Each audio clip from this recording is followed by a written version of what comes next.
So, Jake Paul versus Mike Perry ends with Jake Paul getting a TKO at the very end of the fight.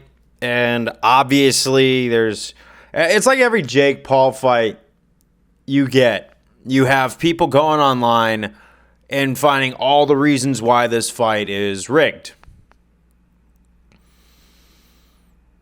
I just don't know how people can't give Jake Paul some sort of credit. I mean, I know I'm probably going to get a lot of scrutiny for saying this, but when I first thought of Jake Paul, way back when he beat, Nate Robinson, and I'm like, okay, he's beating a basketball player and everything like that. It was just a small-scale boxing match. You know what? Looking back now, you got to start somewhere. I think that's like the thing is you have the one thing that I'm realizing this Jake Paul boxing journey has showed me is, you start off, no one believes you. You continue to walk the walk. You start gaining momentum. You don't have everybody on your side, but you have more people more accepting of the hustle you're putting on there. And then even after you're filling out big stadiums, you're still going to have people who are just making excuses on why they can't give you any modicum of credit. It's almost like if they give you the slightest modicum of credit, it hurts your ego. Well, you got to give Jake Paul credit, man. It's despite Anderson Silva definitely being past his prime and in the wrong sport, mixed martial arts going into boxing, even though he did knock out Tito Ortiz. I say congrats. Silva would still probably beat up most people. Even though he's, knocking out Tyron Woodley, like on a UFC standard. I know Tyron was on a skid. But I think if you put most people in a boxing ring with Tyron Woodley, he'd dispatch most of them. Are the opponents smaller?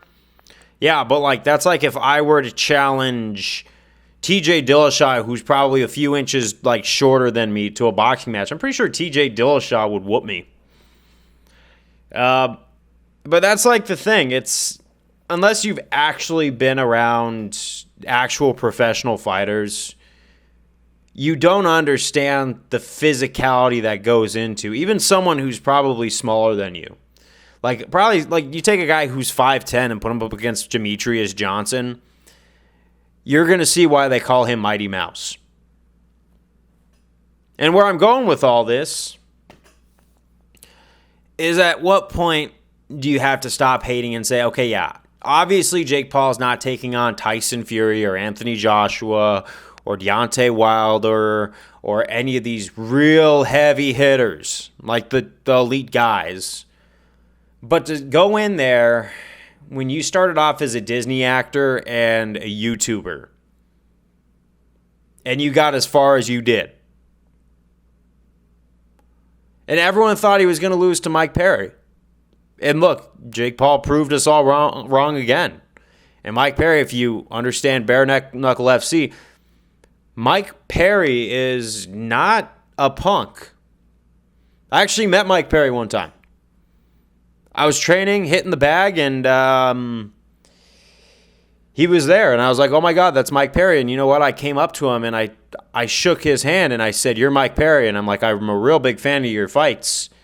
And he looks at me, and he's doing this. Like for real. He was doing that. And I asked, could I have a picture? And he's like, okay. And then we took a picture. I shook his hand and thanked him for his time and moved on. But when I shook Mike Perry's hand, it was like grabbing someone whose grip was made out of iron. I wouldn't want to take a punch from that guy. And Jake Paul just knocks him out.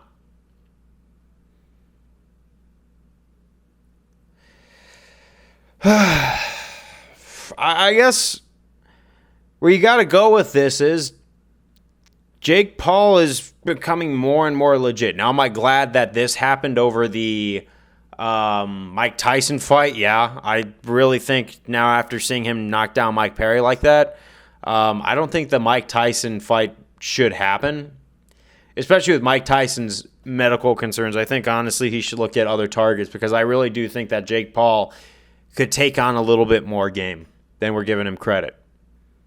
And honestly, we've seen how he takes a loss when he boxed Tommy Fury.